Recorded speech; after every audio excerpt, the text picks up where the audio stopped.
The time is now for the Dr. Bob Sports Podcast. I am Tanner. I am our head of analytics. And for the past 6 years, I have been working alongside Bob, originating our NFL and college basketball bets. And I am joined today, as always, by our digital media specialist, Grant. How we doing? Doing great, Tan. I am super pumped for this episode. The chance to get Bob on and kind of break down some of his college football picks he just sent on Monday. I mean, doesn't get much better than that. Yeah. Bob is 50, 21, and 1 lifetime on college football regular season win totals, including 19 and 3 in the last 2 years. And we just sent them all out on Monday, and most of those moved about 70 cents in market. But without further ado, let's send it to our interview with Bob. All right, so the first team we are going to talk about are the Troy Trojans. So they had a win total set at 6.5 for 2022, and they blew these expectations out of the water as they went 12-2 and finished with an 11-game win streak after beating a good UTSA team in the Cure Bowl. But clearly, you see things going differently in 2023 as you sent out under 8.5 wins for this season. Yeah, we had Troy over 6, and it went to 6.5 eventually. But we had Troy over 6 as a win total best bet last year, and one of the two losses was Appalachian State on a Hail Mary. Yeah. So they could have easily been 13-1 last year. There's a couple things about Troy. I mean, they might be just as good as they were last year. Probably not, but they might be close to as good in some ways. But there's a couple key factors which are going to make them significantly worse. And I don't think those things are really being reflected in the market. The offense lost their two top receivers, who combined for 10.9 yards per target. Rajay Johnson came in as a transfer last year, and he averaged 19.9 yards per catch and 12.5 yards per target, and he's gone. So they brought in an explosive guy. He was a transfer from UAB, and he was good at UAB, and he came in and he made the offense so much better by adding that big play capability on the outside. Gunnar Watson, we know what Gunnar Watson is. He's been the quarterback there for 3.5 years. For the 2 years prior to last year, he was about a yard per pass play worse than an average quarterback on a national scale. And then suddenly last year, he had Rajay Johnson, and he was great. So he's lost his two biggest receivers, including Johnson. I think he's probably not going to go back to being as bad as he was in 20 and 21, but he's not going to be nearly as good in the pass game as he was last year with Johnson and his other top receiver. So that's one of the things I don't think is being fully reflected in the market. The other thing is Troy's defense last year had a new defensive coordinator, Sheil Wood, and he brought sort of this. And they had the pieces to this really attacking style of defense, and they played sort of like suffocating man to man. They because they had a good pass rush. They knew guys had to get, quarterbacks had to get the passes out quick. They ended up allowing a ridiculously low 9.7 yards per reception against FBS opponents last year. Even a team that is legitimately great, like a team like Georgia or Alabama, I mean, those teams aren't allowing 9.7 yards per reception every year. So there's a lot of regression to the mean that I expect in yards per reception, especially given that the defensive coordinator who came in for 1 year last year, he's gone. He got scooped up by another program. So Wood is gone. A new defensive coordinator comes in. There's only 6 returning starters on that side of the ball. So they lost a lot of their really key pieces, including their top 3 tacklers. One of those guys, I think, was one of the best linebackers in the country. I just, a couple things, not only losing talent, top 3 tacklers, but going from 9.7 yards to reception to probably somewhere around 11 yards per reception or 11.5. I mean, the average in college football is 12.1. So allowing 9.7 is ridiculously low. That's going to regress toward the mean. That right there, just that portion itself is worth about 3 points. And plus the defense itself probably isn't going to be as good because of the players they lost. So they're not going to be as good on offense because of the wide receivers that they lost. They're not going to be good on defense because of the variance they had in yards per reception last year. New defensive coordinator, not as talented. So although Troy is a good team for Sunbelt, they're not going to be a good team in the scope of a national scale kind of thing. And I think they're going to go from about 3 points better than average to about 5 or 6 points worse than an average team this year. And there's a lot of good teams in the Sunbelt. So I think they're really going to struggle to get to 8.5 wins. Yep. Yeah, it sounds like the schedule might be a little bit tougher, drop in wide receiver quality, and then the defense really could be a big problem losing that sharp coordinator. Yeah, they were also 6-1 in one score games last year. I have them as underdogs in 5 games this year based on my ratings. The odds when we released this on Monday, the odds were it was under 8.5 minus 125. It's gone up to minus 210. I mean, I have a lot of market influence on these because my win totals are 70%, for a dozen years or so. So more than that actually. So these odds tend to move a lot, and it's up to minus 210. The thing is, I still think there's some value going under 8.5. I have them 73% to go under 8.5 based on the historical performance of my win totals. I mean, I've basically taken the difference between my projection and the market, and then putting and then whether the team went over or under. I've hundreds of these things, thousands probably, and the regression equation would predict 73% chance of going under 8.5. So even at minus 210, there's still a little bit of value, although I wouldn't have bet it if the line were minus 210. But there's still a little bit of value there on the under. All right. Well, Grant, what's the next team we got? Yeah, so our next team is the Buffalo Bulls, and they went 7-6 last year, which was above their 2022 win total that was set at 5.5. This team was able to beat a tough Georgia Southern team in the Crampton Bowl to finish their season, but it looks like you do not expect them to match their record this year, as you sent out under 6.5 wins. Yeah, here's the thing about Buffalo. So in 2021, 2 seasons ago, Buffalo's outgained by 1.3 yards per play, and they went 3-8 against FBS opponents. And 2 of the 3 wins were by 1 point, and the other win was against Akron, who was the third worst team in the country that year. So they were 1.3 yards per play, got outgained by 1.3 yards per play, and went 3-8, and they were legitimately 3-8 team. Last year, overall that year, if you compensate for who they played, they were 2.0 yards per play worse than average from the line of scrimmage after compensating for weak schedule, and that was in 2021. Last season, obviously a much better season record-wise, but they were just as bad from the line of scrimmage. They averaged 4.9 yards per play and gave up 6.1 yards per play. So instead of minus 1.3 yards per play differential in 2021, they were minus 1.2 yards per play differential last year against the FBS teams. And they were once again 2.0 yards per play worse than average on a national scale after adjusting for the schedule. They were the same team last year as they were in 2021 from a yards per play, compensated yards per play basis. The difference is a couple different things. They went 6-6 in the regular season last year, but the record sort of it's kind of disguising the fact that they weren't really good. They were plus 8 in turnover margin, and they were plus 12 in plays per game differential. So they ran 12 more plays than their opponents last year. So the yards per play differential didn't matter as much. They sort of made up for that a little bit by having this 12 plays per game, running 12 plays more than their opponents every game. There's a lot of variance in play differential from year to year.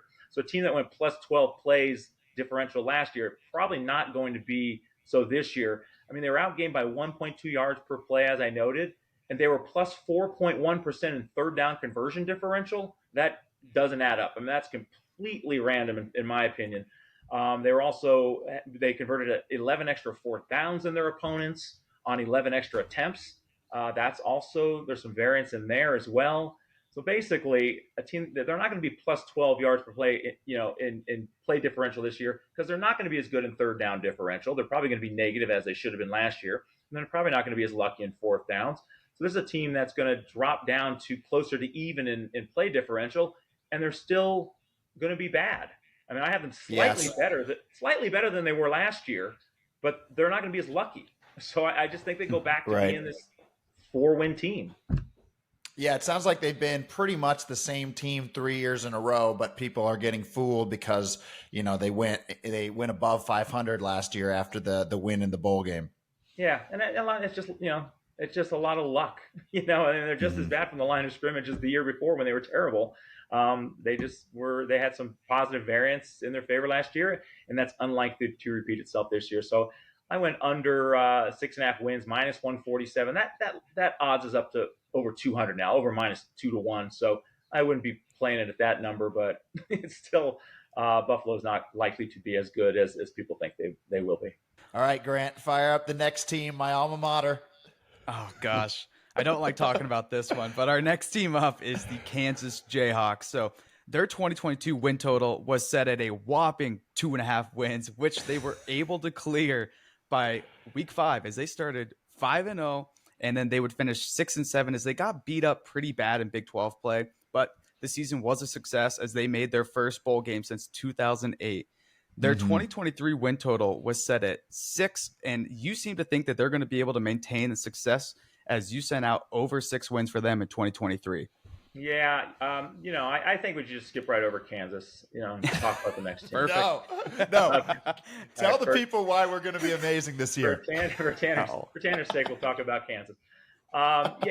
People look at Kansas. They were 6-6. They scored a lot of points. They gave up a lot of points. People say, oh, they had a good offense and a horrible defense. But reality is they had an elite offense. I had them as the 8th best in the nation in compensated yards per play. And the defense, although they gave a lot of yards, close to 500 yards a game and a lot of points, they were only 0.2 yards per play worse than average after accounting for the very difficult schedule of offenses that they faced last year. They gave up 6.5 yards per play. That's horrible. But the teams they faced would average 6.3 yards per play against an average FBS defense. So although they seemed like they were horrible defensively, they were just a little worse than average on a national scale. So they weren't particularly. They should get better on that side of the ball. They improved a lot from 2021 to last year's team. And the third year with the new coach, they should improve a little bit more with 7 returning starters. And the offense, which was elite last year, returns 10 starters. They lost 1 offensive lineman. Everybody else returns. Both quarterbacks return. Both quarterbacks were very good last year. And having a good backup quarterback is also nice when you have a team going over for the season. Because if Daniels gets hurt, then Bean has shown that he can run the offense at a high level. So I think Kansas is really strong offense. I'm not going to say that they're going to be better offensively, even though they have 10 returning starters, because when you're that good, it's hard to get better, even if you have pretty much everybody back. But they might be a little bit better. But the defense should continue to improve. The biggest thing is they're not that much better from a yards per play differential kind of perspective, but their opponents ran so many more plays than they did last year. They were minus 12 in play differential. I've touched on this before. Play differential from year to year can be variable, and the team that was really positive or really negative in play differential one year tends to regress toward the mean a little bit. I still think they'll be negative in plays, but they're not going to be minus 12. I mean, they have a big play offense, and big play offenses tend to run less plays on offense relative to their opponents because they score quickly. That's likely to be the case again. But the defense is unlikely to allow 47.5% on third down conversions and 68% on fourth downs. They were minus 10 in fourth down conversions made, and that should be closer to 0. And they're not going to be as bad on third down defense as they were last year. I still think they're going to be negative from minus 12 last year to minus 5 in play differential this year is what I project. But that difference of 7 plays per game is worth about 3 points. So even if they're not any better at all, they're probably 3 points better than they were last year just based on the variance in play differential. And that's a lot of the value I see in this team is that they're probably the number of plays run is probably going to be closer to 0 than it was last year at minus 12 per game. So that's part of it. I also think the schedule's a lot easier this year. I have 3 games. Yeah, that's what I was wondering. Yeah, 3 games. There's 3 games I have that I give them an 80% chance or more. Missouri State, obviously, Nevada, and then home against BYU. I think BYU is not going to be as good as people think this year. There's 5 other games I think they're going to be clear favorites. Illinois, UCF, Oklahoma State is down, Iowa State is down, and Cincinnati returns 5 total starters or 6 total starters, new coaching staff. So Cincy's probably going to be at the bottom of the Big 12 also. So they have 5 games I think they'll be clear favorites. There's 3 other games where I think they have a reasonable chance at an upset. I don't think they're going to be huge underdogs in any of these. They have home games against Oklahoma, Texas Tech, and Kansas State. And I think they probably win one of those. I think they're more likely to get to 8 wins than 5 or less. Because I think there's a lot of potential upside here. So I think Kansas is a really solid play. The line, we released it over 6 at minus 105. It's up to minus 170, and I still think there's value at minus 170. So I would still wager a little bit even at those odds. Well, there you go, Jayhawks fans. We can hopefully count on another bowl game for the second straight year. What team do we got next, Grant? Yeah, so our next team up is Central Michigan, and they are coming off of a disappointing 2022 where they finished 4-8 and were not very close to their over/under win total of 6.5. But these Jim McElwain teams historically don't play bad in back-to-back seasons, and it looks like you agree as you sent out over 5.5 wins for the Chippewas for plus money this year. Yeah, they were plus 135 when I released it on Monday. They're minus 110 now. I still think there's value over 5.5 at minus 110. I mean, Central Michigan was 4-8 last year, but they averaged 5.3 yards per play and they allowed 5.3 yards per play. So they were not a bad team. They were minus 18 in turnover margin. I mean, that's 6 points a game, more than 6 points a game in turnovers. That has everything to do with them being 4-8. I mean, if they were close to even in turnovers, which I project this year, I think that I project them at minus 2 total turnovers for the season instead of minus 18. That's a huge difference. So just being outscored by 3.5 points per game last year when you're minus 6 points per game in turnover value. I mean, they were actually a better than average team last year, by max standards especially. So they were much better than they appear. And this is such an interesting team for me, and I could look really bad at the end of the season with this one, but it's one of those things. Central Michigan, I think they're going to be better on both sides of the ball. They've got last year at the end of the year, they went from a veteran quarterback, veteran pocket passer, Daniel Richardson, and they went with Jahzay Bauer and Bert Emanuel, who are both running quarterbacks. In the last 5 games, those two combined for 808 yards on 94 runs in 5 games. Two Wow. quarterbacks, 8.6 yards per run. Two quarterbacks, 800 yards, 5 games at the end of the season. So they have decided this is where we're going to go. Richardson transferred out. He saw the writing on the wall. Bauer's likely to be the main guy because he's a decent passer. He's not going to be as good as Richardson was throwing the ball. But that running element that he has is something special. And Emanuel, they've got to have some packages for him because he's even better running the ball. I mean, Bauer averaged 8 yards a run, and Richardson. Emanuel is even better. I mean, he's ridiculous running the ball. He had one game where he ran for over 300 yards. I mean, as a quarterback, it was unbelievable. Yeah. I remember watching that one. Yeah, it was that Tuesday night or a Wednesday night game. Yeah, he played in 3 games last year, Emanuel. And he was a backup once they benched Richardson. He was the backup, and in 3 games as a backup quarterback, he ran it 55 times for 517 yards. It's just ridiculous. The other thing I like about the running, in general, so the running game is going to be much, much better with these running quarterbacks. Also, they get rid of Lou Nichols, who in 2019, 2020, 2021 was a solid quarterback. Last year, they ran him. He was banged up all year, and they kept running him out there. Anytime he could walk or limp to the huddle, they'd have him in there. Nichols averaged 3.5 yards a run. I mean, just horrible, And the other running backs, Lukes and Bailey, when Nichols didn't play, Central Michigan really ran the ball well. And Lukes and Bailey, who are the top 2 running backs this year with Nichols gone, combined for 6.0 yards per run. So they're getting rid of a guy who averaged 3.5 yards per run, who was their main ball carrier, and they're replacing him with a couple guys who ran for 6.0 yards per run. And I don't know if they're going to be able to achieve 6.0 yards per running, but they might. With all the attention on these running quarterbacks, Lukes and Bailey might have big seasons running the ball as well because they're not going to be defense is not going to be as focused on the running back as they were on Nichols. When they knew when Nichols was in the game, he was probably going to get the ball. It sounds like this is going to be one of the best ground games in the country. It could be. And the thing is, it depends on the pass. I mean, Bauer wasn't that much worse than Richardson on a compensated yards per pass play basis last year. He just threw too many interceptions, which is part of that minus 18 turnover margin. But, I mean, it's a small sample size. I mean, I think he threw 6 picks in like 117 or 118 pass plays. It's not likely that he's going to continue to running quarterbacks generally don't throw a lot of interceptions. I mean, he completed 58% of his passes. It wasn't like he was 47% passer or something. And guys that complete 58% of the passes that can run the ball, generally, if there's no one open, they take off.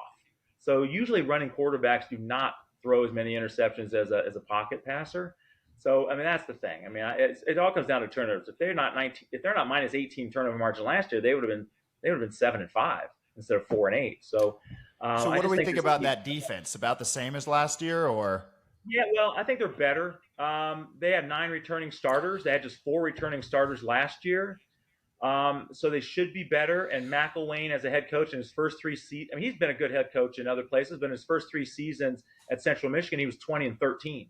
last year, like I said, I think they would have been 7-5 if it weren't for the huge turnover differential. And he's never really had a huge negative turnover differential in any other year as a coach. So I think there's a lot of randomness in that.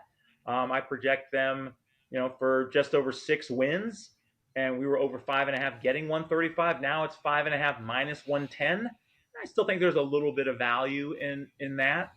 I think the line should be 6 minus 110, and it's over 5.5 minus 110. So I still think there's a little bit of value in Central Michigan. Although at minus 110, I probably would have passed on it, but getting plus 135, I thought it was a really good bet. Yep, absolutely. All right, Grant, what do we got next? So our next team is New Mexico, and their win total was set at 2.5 for 2022, and they looked like they were going to get past this easily as they started 2-1, but they would go on to lose their last 9 games and finish 2-10. Their 2023 win total was set at 3.5, and you are picking the over. What do you expect from the Lobos this year? Yeah, first of all, Tanner, you would know this. What do you think of Miles Kendrick as a quarterback? He definitely didn't impress too much at Kansas. If I remember right, he has accuracy issues. He was terrible at Kansas. This is the same Kansas offense. So 2 years ago, he was the quarterback for a lot of that season, and his compensated yards per pass play was about 2.0 yards per pass play, worse than an average FBS quarterback. He goes to New Mexico last year, and he's their starter, and he's 3.0 yards per pass play worse than average as New Mexico starter. Then he gets hurt, and the guys they brought in after him were even worse. So New Mexico not only had a bad starting quarterback to start the season last year, they had backups who should be, I would think, would struggle in junior college. I mean, and their wide receiver core was terrible. So that's why New Mexico went 2-10 last year, and they were the worst rated offense among 131 FBS teams in my ratings. Now, what is different this year? They brought in a new offensive coordinator, the guy that used to be the coordinator at UAB when they had all those, big pass play offenses and could run the ball. And not only did Bryant Vincent, the offense coordinator, come over to New Mexico, he brought his starting quarterback with him. Dylan Hopkins has been the starter for a couple years at UAB. In 2021, it averaged 8.2 yards per pass play. In 2020, he averaged 8.0 yards per pass play. Now, I don't think Hopkins is going to come close to those numbers, but Kendrick was only 1.0 yards per pass play worse than he was at Kansas. And if Hopkins is only 1.0 yards per pass play on a compensated basis worse than he was at UAB, then New Mexico is going to easily go over 3.5 wins. Now, I dampen those expectations, but they're going to be so much better throwing the ball this year. Plus, they brought in a JC wide receiver who, by all accounts, is a complete stud. So the receiving, they brought in 3 transfers, actually, and one of them has become the alpha male of the receiving room from what I've read. So they've got a much better receiving core, a much better quarterback, and a better offense to run. So I think the offense is going to be night and day better. And the defense, probably still going to be bad. They only have a few starters returning, but those 3-3-5 defenses that they run at New Mexico, there's a lot of plug and play in that. I mean, the scheme is so good that they usually aren't so terrible. So I think the defense is going to be bad, but it was bad last year too. So I just think the offense is going to be so much better, and the schedule is so much easier. So I think this is they can squeak out 4 or 5 wins. And it sounds like it's good. It could be the biggest leap in offensive production we could see from any team this it season. Really might be. And just in general, even if you don't bring in a new offensive coordinator and a new quarterback who's a proven good quarterback, teams that are that bad offensively tend to regress toward the mean, even if everyone's the same. But here you've got some definite reasons that they'll be a lot better. And they've got some teams on their schedule that are, New Mexico State and UMass, or is it UMass or UConn? I mean, they've got some winnable games. So I have them getting, 50% chance, at least to get the 4 wins or more out of, excluding the games I think they'll lose. There's 4 games I think they have less than a 20% chance of winning. And even excluding those, I think in the other 8 games, they have a 50-50 chance to get into 4 wins in the other 8 games. So I don't think they have to pull many upsets to get the 4 wins. All right, that will do it for our college football win totals. Don't forget that football is starting this Saturday. We've got 7 games. And if you want to look at some free analysis, just head on over to drbobsports.com. Yep. And next podcast on Friday, we're going to be talking about the NFL awards markets. Yeah. And as always, make sure to like, subscribe, and if you have any comments, questions, put them down in that section. I think that was good.